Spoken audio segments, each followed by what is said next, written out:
psikologi ya, sepanjang dia tidak mempengaruhi kegiatan kita, istilahnya kalau dalam psikologi itu fully functioning. Kalau kita bisa berfungsi, berat ya? Nggak berat sebenarnya. Jadi kalau kita bisa berfungsi secara optimal sebagai makhluk individu dan makhluk sosial di masyarakat, apapun itu sebenarnya tidak jadi masalah.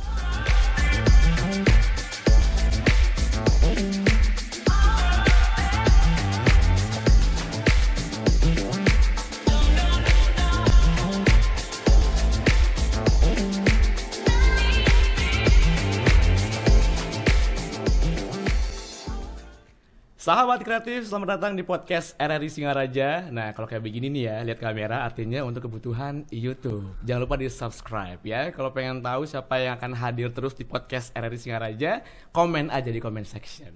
Jangan lupa di Spotify juga udah ada. Tinggal lihat episode-episode yang udah tayang di Spotify, download, di-share juga. Mungkin banyak orang yang butuh dari konten-konten yang kita buat selama pembuatan podcast RRI Singaraja. Nah, hari ini seperti biasa ya, kita akan selalu bahas hal-hal yang rame nih ya di kalangan anak muda, media sosial, dimanapun. Cuman kayaknya konsepnya beda gitu. Perlu dilurusin gitu ya. Cuma kalau aku pribadi yang ngelurusin kurang tepat sih kayaknya ya. Butuh orang yang expert ngebahas hal itu. Apalagi nih kalau bahasannya self healing ya. Apakah benar dengan liburan?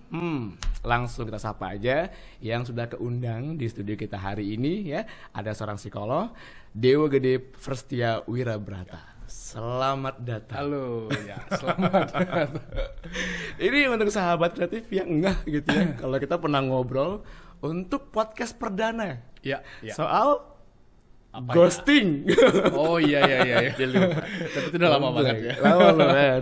Itu kalau nggak pertama. salah benar-benar paling pertama banget gitu. Betul. Itu kita lagi ngebahas yang lagi rame soal ghosting saat itu ya. Sekarang yang lagi rame juga nih, orang pada kurang mengerti kali ya tepatnya ya soal healing dan self healing ini. Mungkin bisa deh video dilurusin gitu ya, konsep-konsep yang kayaknya ada agak salah gitu terkait self healing ini. Oke, self healing ya. Memang belakangan ini ada, kalau kita lihat sosial media kayak gitu ya, kita sering lihat kalau anak muda tuh pada healing seperti itu ya. Healing. Jalan-jalan yuk healing Ya, yuk. healing. Dan kebanyakan dari sosial media itu healingnya adalah dengan berlibur gitu ya, dengan ke tempat-tempat misalnya seperti staycation seperti itu. Nah, jadi itu membuat pertanyaan lagi, kira-kira benar nggak sih itu yang dinamakan healing kan begitu? Nah, dalam psikologi healing itu kan artinya penyembuhan ya. Kita penyembuhan luka, terutama luka-luka yang sifatnya emosional seperti itu. Nah, kalau kita tambahkan self di depannya, self healing, itu berarti kita dalam proses penyembuhan luka emosional seperti itu, tapi kita lakukan dengan diri kita sendiri ya. Jadi kita memiliki sumber daya, diri sendiri kita memiliki sumber daya untuk menyembuhkan atau mengobati diri kita sendiri seperti itu. Jadi semacam kita tahu nih apa yang mesti kita lakuin untuk nyembuhin diri sendiri kayak gitu. Ya, betul. Jadi kita harus mencari cara atau mencari metode begitu ya, bagaimana cara kita menyembuhkan diri kita. Nah, menyembuhkan diri kita itu bisa dari stres, bisa dari mungkin Luka batin ya. Trauma seperti itu. Jadi ada banyak hal yang bisa disembuhkan melalui metode self healing ini gitu. Termasuk ke ini ya, istilahnya kayak inner child ya. Bisa juga nggak sih dengan proses self healing dan healing yang lebih proper gitu? Kalau inner child sebenarnya, kalau inner child itu gini, dalam psikologi ya, sepanjang dia tidak mempengaruhi kegiatan kita, istilahnya kalau dalam psikologi itu fully functioning. Kalau kita bisa berfungsi, berat ya? Nggak berat sebenarnya. Jadi kalau kita bisa berfungsi secara optimal sebagai makhluk individu dan makhluk sosial di masyarakat, apapun itu sebenarnya tidak jadi masalah. Ya, jadi meskipun kita ada inner child yang seperti tadi dibilang, tapi kalau kita bisa mengkontrol gitu, bisa mengendalikan dan tidak mengganggu kehidupan kita, dan kita merasa tidak terganggu dengan hal tersebut, orang lain juga merasa tidak terganggu, so it's okay. Itu nggak masalah. Nggak masalah. Iya. Dan juga tadi dibahas ya, mungkin sahabat kreatif sudah dengar gitu, bagaimana sebuah self healing itu punya metode-metodenya. Ada metodenya. Kayak gitu, ada metodenya. Ada metodenya, ya. Nah, ini sebelum ke metodenya nih ya. Kenapa sih self healing itu perlu banget dan penting banget orang lakuin nih, Video? Iya, self healing ya. Sebenarnya self healing itu harus dilakukan semua orang, ya. Karena dalam setiap periode kehidupan kita pasti merasakan stres, kita pasti ada masalah, Betul. ya. Pasti kita pernah merasa gelisah, ya. Misalnya pandemi atau bagaimana, kita pasti pernah merasa cemas terhadap sesuatu. Nah, kita dengan adanya hal-hal seperti itu sebenarnya tidak bisa kita biarkan, ya. Dalam artian kita harus mencari solusi bagaimana caranya kita bisa kembali ke keadaan yang normal, ya, normal state-nya seperti apa, gitu. Sehingga ada banyak cara, mungkin kita bisa datang ke psikolog, ya, kita bisa ke terapis atau apa begitu ya. Nah, mungkin langkah awal yang bisa dilakukan itu melalui diri sendiri dulu. Jadi kita cari cara bagaimana caranya healing melalui diri kita. Ya kita sering bilang self healing tadi kan yang dibilang ya. Iya. Sehingga sebenarnya kalau dikatakan apakah self healing itu harus liburan? Jawabannya adalah Ya, tidak ya, tidak harus. Tidak ya. harus. Tidak harus ya. Itu yang harus di garis bawah. Tidak harus tetapi bisa. Oke. Ya, begini. Jadi self healing itu kalau kita ambil konteks self healing dalam konteks yang rigid ya, yang kaku, itu berarti mungkin bukan liburan ya. Tetapi kalau kita lihat self healing itu dalam konteks kekinian ya, dalam istilahnya kalau kita zaman now seperti Zaman itu ya. now ya. Kita bisa pergi ke suatu tempat. Ya, kalau misalnya mau pergi ke suatu tempat, escape ya, pergi sejenak, bukan escape, sorry.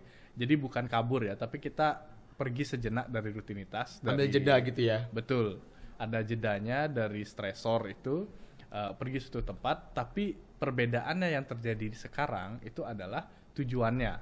Nah, jadi yang kalau saya lihat fenomenanya di sosial media gitu ya, jadi healing itu tujuannya untuk dipamerkan di sosial media. Wah, banyak nih kayak gitu, kayak kasusnya ya. Banyak banget. Banyak. Pernah nggak? Karena awalnya gue pikir self healing ya liburan sebenarnya ya, totally liburan gitu, refreshing, shopping, apa gitu. Karena di awal mikirnya ya udah, mungkin ini proses healing kali ya. Aku mikirnya gitu, jadi ngelakuin hal yang kita suka, kita udah lebih baik, meskipun masih ngerasa baiknya sementara sih. Setelah pulang sendirian lagi, ya sakit lagi gitu. Makanya aku mikir ini bener-bener healing atau bukan sih gitu. Nah, itu tergantung dari tujuannya tadi. Jadi kalau tujuannya pergi ke suatu tempat itu untuk tadi dibilang refreshing, itu berarti kita jeda dari masalah, bukan menyelesaikan masalah. Nah, gitu jadi jeda dari masalah. Nah, itu kalau tujuannya tadi refreshing ya, dalam artian untuk foto-foto. Jadi kalau untuk sosial media, karena sebenarnya untuk liburan dengan tujuan sosial media itu malah nambah stresor sebenarnya ya. Milih outfit, edit, ambil angle, itu PR banget sebenarnya itu ya. Malah pulang-pulang jadi malah stres, ya. duit habis seperti itu ya. Gitu. Itu bener banget sih. Terus nah, tapi kalau tujuan dari pergi ke suatu tempat, kita bilang anggap traveling ya. Kalau tujuannya adalah memang healing, itu berarti murni bukan untuk keperluan sosial media. Berarti yang dilakuin adalah? Dilakukan adalah pergi ke suatu tempat yang bisa membuat kita membenahi pikiran kita. Pergi ke suatu tempat yang bisa memberikan pemaknaan baru terhadap situasi kita saat ini. Nah, yang bisa memberikan kita perspektif baru. Nah, anggap misalnya kalau kita liburan, kita di kota nih ya, kita di kota, terus kita kota liburan. Kota kecil apa besar? Kecil ya. Ya anggap kota ya, kota gitu. Kayak kita kota, terus mungkin kita sibuk dalam pekerjaan dan ada banyak stresor seperti itu ya. Sehingga kita memutuskan untuk saya perlu healing. Okay. So, kemana saya perlu healing? Mungkin salah satunya bisa saya ambil, saya akan pergi ke suatu tempat yang remote place ya. Remote itu dalam artian tempat-tempat yang sepi, yang tenang, atau pedesaan. Ya yang bisa Labuan Bajo deh. Mahal di ongkos itu sebenarnya. Munduk. Oke, penglipuran lah misalnya. Benar. Jadi kita pergi ke situ dalam rangka memang untuk kita mencari pemaknaan baru terhadap rutinitas kita ya. Jadi kita lihat misalnya orang di sana dengan kesederhanaannya ternyata mereka bisa bahagia. Nah, itu kan memberi kita pemaknaan baru terhadap sebenarnya tujuan hidup kita itu apa sih gitu. Nah, itu termasuk healing. Kalau tujuannya seperti itu. Tapi kalau tujuannya untuk foto-foto dengan pemilih outfit, aku pengen pakai baju ini deh gitu, biar bagus di feed apa gitu ya, platform sosial media, ya itu beda lagi gitu. Kadang-kadang malah gini, orang yang traveling itu lebih mengutamakan foto, setelah itu mereka pergi. Jadi tidak ada proses pemaknaan di situ, di tempat tersebut. Nah, kalau dalam psikologi itu dibilangnya salah satunya mindfulness. Okay. Gitu. Jadi kita memberikan makna terhadap hal-hal sekitar kita yang mungkin sering kita tidak sadari. Ada banyak hal gitu ya. Kayak misalnya kalau Dias misalnya ke sini di jalan, cuaca cerah gitu. Kita tidak menghargai ya, sering tidak menghargai gitu. Karena kita fokusnya pada problem. Nah, ya. Terus dia misalnya makan apa biasanya? Rujak nah, itu tipat cantok deh. Nah, itu jadi tinggal makan aja. Jadi makan hanya untuk membuat kita kenyang gitu ya, untuk kita penuh. Padahal sebenarnya kalau kita nikmati makanan tersebut dan kita syukuri, nah itu akan memberikan pemaknaan baru terhadap hidup kita dan juga situasi yang kita alami. Saat ini sebenarnya. Jadi istilahnya kalau teknik mindfulness ini lebih ke apa yang kita hadapi sekarang dinikmatin gitu ya, video ya. Betul. Makan ya makan, nggak sambil megang handphone. Iya, betul. Ya.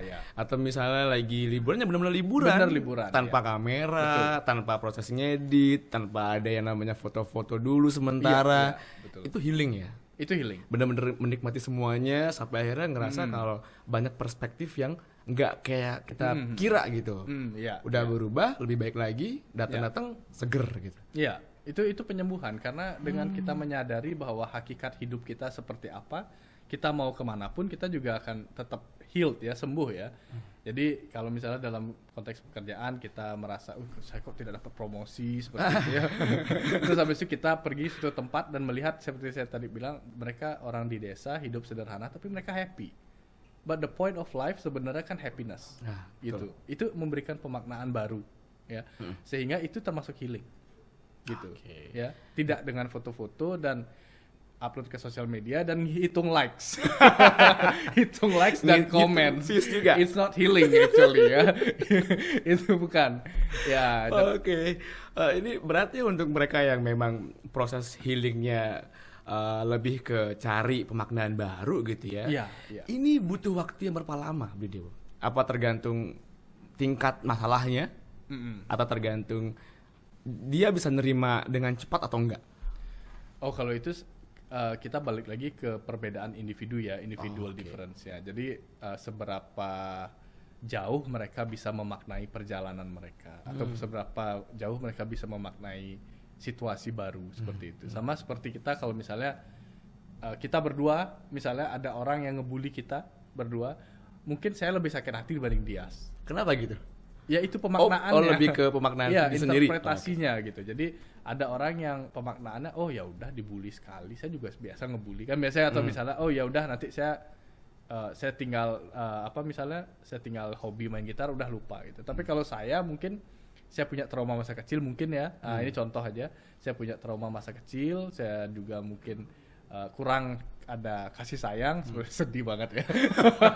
Misalnya, ini contoh. Ini misalnya, Ini contoh. Jadi bulian orang itu jadi lebih deep masuknya ke saya dibanding ke Dias. Lebih berasa gitu. Lebih berasa ya, karena ada luka kecil sebenarnya. Ya. Jadi besar. Betul. Karena di-trigger. Ya. Oh, bener ya?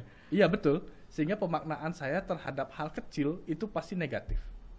Nah, jadi kalau pemaknaan Dias mungkin pada saat dibully, saya harus lebih baik lagi. Nah, aku harus ngubah diri. Nah, itu mungkin karena dulu bagus ya, pengalaman istilahnya life space-nya bagus gitu, sehingga pemaknaannya lebih positif. Nah, kalau yang mungkin dari dulu sudah banyak ada stresor dan lain-lain gitu ya, dan juga trauma-trauma, pada saat dia sedikit saja kena bully, dia pasti nangkepnya itu benar-benar negatif. Jadi kalau ngomongin tindakan bully, keluarga, habit segala macam, masuk sebenarnya karena jujur di Dewa, karena aku anaknya dulu ya dari kecil sekalipun udah nerima bully-bulian sebelum ada istilah bullying. Oh gitu. Bener-bener ada kayak istilah dulu kan memang dilahirkan sebagai sosok yang agak pendek ya dibandingkan yang lain ya. Iya, iya. Jadi dari SD udah nerima ejekan yang kayak gitu. Oh. Sampai ada istilah komang cenik lah. Kalau di Bali cenik tuh kecil ya. Iya. Gitu. Jadi udah terbiasa, tapi memang orang tua mengajarkan untuk nerima apa yang orang lain bilang. Yang penting kamu rasa itu nggak benar, punya keluarga segala macam yang jauh lebih sayang. Akhirnya di situ akan ada penerimaan diri gitu. Sadar kalau kita emang kecil, kita emang pendek. Jadi kalau udah sadar, aku nggak ambil pusing gitu. Iya. Penerimaan. Penerimaan ya, berarti ya. Betul. Nah ini kalau ngomongin penerimaan diri ya, Bri Dewa, sebesar apa sih pengaruhnya untuk diri sendiri dan untuk proses healing itu? Oke. Ya seperti tadi misalnya ada hal-hal seperti itu mungkin someday perlu di healing ya, perlu di heal ya dalam artian kadang itu jadi sesuatu yang tidak kita sadari kita pikirkan. Nah itu kalau kita bilang subconscious gitu ya. Cuman kalau merasa sudah it's okay, saya sudah menerima, nggak apa-apa. Jadi nggak perlu di healing ya. Karena itu kan proses juga. Itu panjang juga prosesnya sebelum nerima. Ada nangisnya, ada ya gitulah anak kecil ya. Iya betul. Tapi ya kayaknya sepertinya ya kalau kita bilang setiap orang at some point of their lives gitu pasti pernah mendapat sebutan nggak enak, bulian pasti pernah sih sebenarnya gitu. Jadi tergantung kita aja apakah kita memang benar-benar tidak bisa menerima atau akhirnya kita nerima. Ya siap atau enggak ya? Iya. Iya dan juga mungkin juga support kayak tadi dia bilang mungkin support lingkungan juga. Jadi ada orang tua, teman gitu yang ikut mensupport ya. Yang parah kan pada saat tidak ada lingkungan yang membuat kita merasa aman. Nah itu dia. Itu penting masalah banget tuh lingkungan tuh. Ya mungkin next time kita akan bahas masalah bully. Kita healingnya dulu, baru nanti bully. Oke, healingnya itu hubungan healing, self healing dengan penerimaan diri gitu ya. Nah, self healing kalau sudah kita luka, ada wound ya, ada luka emosional, itu berarti kita belum bisa menerima sepenuhnya diri kita kalau sudah ada luka seperti itu. Jadi kita belum bisa menerima masa lalu kita, kita belum bisa menerima perlakuan orang lain kepada kita, kita belum bisa menerima situasi yang terjadi, kenapa saya yang terpilih seperti itu pasti belum bisa terima. Ya. Okay. Dan melalui self healing itu metodenya mungkin tadi saya bilang salah satu, terus satunya mungkin meditasi. Meditasi itu juga akan lebih mendekatkan diri kita kepada superpower ya. Kalau misalnya beberapa mungkin di Western countries gitu tidak selalu berpatokan pada religion, agama, tapi kita semua spiritual ya. Dalam artian kita percaya bahwa ada kekuatan yang lebih besar dibanding kekuatan manusia. Itu sih intinya. Kepercayaannya itu ya? Iya. Sehingga pada saat meditasi kita benar-benar menyerahkan atau misalnya kita berefleksi kepada diri kita dan juga kepada kekuatan tersebut. Ya, jadi lebih superpower ke semesta gitu ya. Lebih ke semesta, universe ya. Kalau kita bilang universe gitu. Jadi lebih ke situ ya, itu meditasi. Terus satu lagi banyak sih sebenarnya, mungkin metodenya banyak. Kalau kita bisa bawa ke konteks zaman sekarang mungkin dengan cara mengubah pola makan. You are what you eat. Ya, you are what you eat. Ngubah mungkin makannya lebih clean ya, clean eating gitu misalnya. Jadi kita merasa lebih segar. Lebih menghindari apa sih ya, kalau untuk clean eating tuh lebih ke sayur gitu kali, buah-buahan kayak gitu atau mungkin yang lemaknya rendah gitu, dan juga mungkin pengawet atau apalah gitu. Tapi kita di sini sulit ya. Apalagi anak kos ya. Kayak susah banget dapat kayak gitu-gitu sih. Benar. Jadi metodenya lumayan bisa kita lakuin sebenarnya sendiri ya, tanpa betul. harus mengeluarkan biaya yang besar. Ya, itu intinya ya. Jadi tanpa effort yang terlalu tinggi dan juga ongkos yang terlalu besar lah. Jadi sebenarnya kita bisa mengobati diri kita kok. Meditasi kan tanpa biaya, tinggal kita mendengarkan musik yang menenangkan, terus kita fokus pada sesuatu, dan mungkin ada pernapasan di sana, kita tarik nafas dalam seperti itu. Lalu satu juga lagi. Satu lagi juga. Sebenarnya ada banyak. Satu lagi itu misalnya journaling. Journaling, oke. Trying to write down your problems in a journal. Itu penting ya. Dan itu sudah disarankan oleh banyak ahli gitu, bahwa metode menulis dalam jurnal problem kita itu akan membuat kita menjadi lebih bisa melihat masalah kita dengan bijaksana. Nah, ini menarik nih soal journaling ini ya. Journaling, ya. Kalau orang yang gak doyan nulis, orang yang emang suka cerita dan ngobrol kayak kita nih, iya, pasti akan kecenderungannya ke ngobrol dan curhat, nelpon. Bisa ketemu nggak sih, ngobrol yuk, aku ada masalah nih segala macam. Dibandingkan nulis dan istilahnya journaling ya.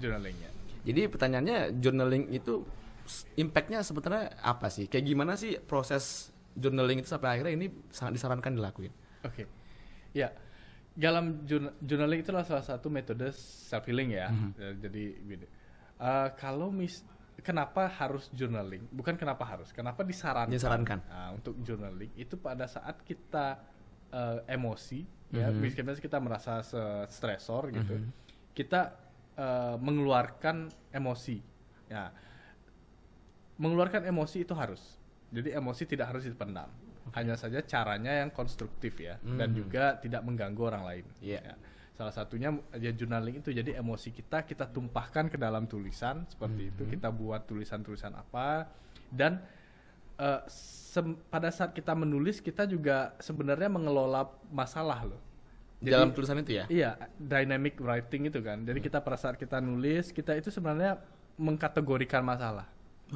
Iya, kita masalah yang ruwet itu bisa jadi lebih terlihat, lebih jelas lah jadinya pada saat kita menulis itu. Lebih terlihat strukturnya gimana? Iya, strukturnya bagaimana. Sederhana, kayak gitu ya. Sembari kita nulis kan, kita menulis juga ada waktu. Nah, sembari kita nulis, saya kesal karena, kayak gitu tuh. Jadi kita berpikir karena apa ya? Gitu. Iya. Akhirnya, simpel banget, ngapain dibawa pusing? Betul. Gitu ya? Iya, simpel. Kesalnya karena apa? Karena orang ini. Terus titik. Terus kita berpikir, emang orang ini ngapain? Ini yang salah, aku apa dia nih? Nah, gitu itu ya. Jadi ada proses berpikir di situ pada saat kita menulis. Kadang-kadang kalau kita ngomong ya, kalau kita ngomong itu lebih banyak ke luapan emosinya. Apalagi kalau kita ngomong sama orang lain, belum tentu suportif orang tersebut. Kan begitu ya. Jadi dalam artian malah nambah ruwet. Nggak jadi healing gitu aja dia. Kok nggak heal saya ya? Ngomong sama dia kok nggak healing. Langsung nembak ya. Ini kalau ngomong sama dia nggak healing nih. Sinting ya deh. Ya, nah itu gini. Jadi itu perbedaannya pada saat kita berbicara dan kita menulis itu, karena menulis itu kan ada proses berpikir, proses motorik bergerak juga, dan sehingga pada saat menulis itu kita mulai bisa melihat masalah itu dari sudut pandang yang lebih positif. Mengkategorikan masalah seperti itu. Nah, untuk proses self healing ini ya video ya. Ini sebenarnya kalau kita lihat dari sudut pandang penyembuhannya segala macam, kapan sih kita tahu kalau kita butuh self healing gitu? Kapan? Di momen yang kayak gimana? Bahkan kalau ada orang yang nggak bisa self healing sendiri istilahnya ya, dia butuh seorang praktisi gitu, bener nggak sih? Kapan tuh sebenarnya mereka sadar? Kesadaran masing-masing ya pada saat itu ya, dalam artian kita sebenarnya sudah diprogram begitu untuk tahu apa yang kita butuhkan. Kalau kita lapar makan, gitu. Kalau kita bau mandi, bau mandi seperti itu. Nah, jadi sebenarnya kapan kita butuh bantuan itu, atau jangan bantuan dulu ya. Kapan kita butuh untuk menghealing diri kita, itu sebenarnya tergantung dari kitanya sendiri. Ya, dalam artian kapasitas kita seberapa dalam misalnya menampung stresor ya. Kapasitas kita berapa? Ada orang yang memang istilahnya, makanya ada orang yang rentan stres, ada orang yang mungkin lebih threshold-nya, atau threshold itu apa sih? Ambang batas stresnya itu lebih tinggi gitu ya. Jadi ambang batas lebih tinggi sehingga dia bisa lebih lama dalam bertahan dalam stres gitu. Ada yang rentan terhadap stres, dan seperti tadi saya bilang, self healing itu mungkin bisa dilakukan begitu ada merasa stres, bisa self healing kan caranya tadi meditasi. It can be every day loh, meditasi. Ya. Journaling kita bisa lakukan juga tiap hari kan gitu. Nah, jadi healing itu tidak mesti juga kalau kita udah numpuk banget, udah mumet banget ya baru kita healing, nggak gitu juga. Jadi kalau kita merasa ya udah saya sepertinya butuh healing, tapi mungkin saya ingin lakukan sendiri dulu dengan cara saya pilih metode ini ya. Kalau misalnya memang setelah mencoba itu masih belum masih belum gitu. belum heal gitu ya, belum healing gitu ya. Ya, belum healing ya, mungkin butuh bantuan profesional. Jadi ini guided ya healing ya. Jadi terpandu dia, dalam artian ada orang yang membantu untuk menyembuhkan luka emosionalnya. Nah, jadi bisa ke psikolog, terapis, kemana saja orang-orang yang profesional di bidang tersebut.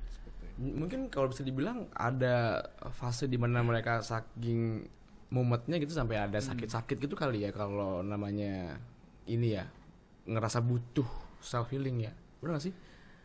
Iya kan, saking stresnya gitu maksudnya, ada sampai pusing, sampai trauma dengan orang gitu kali ya. Oh iya bisa itu kan karena kita saling berhubungan kan, mind, body and soul kan. Jadi badan, pikiran, jiwa kita tuh saling terhubung.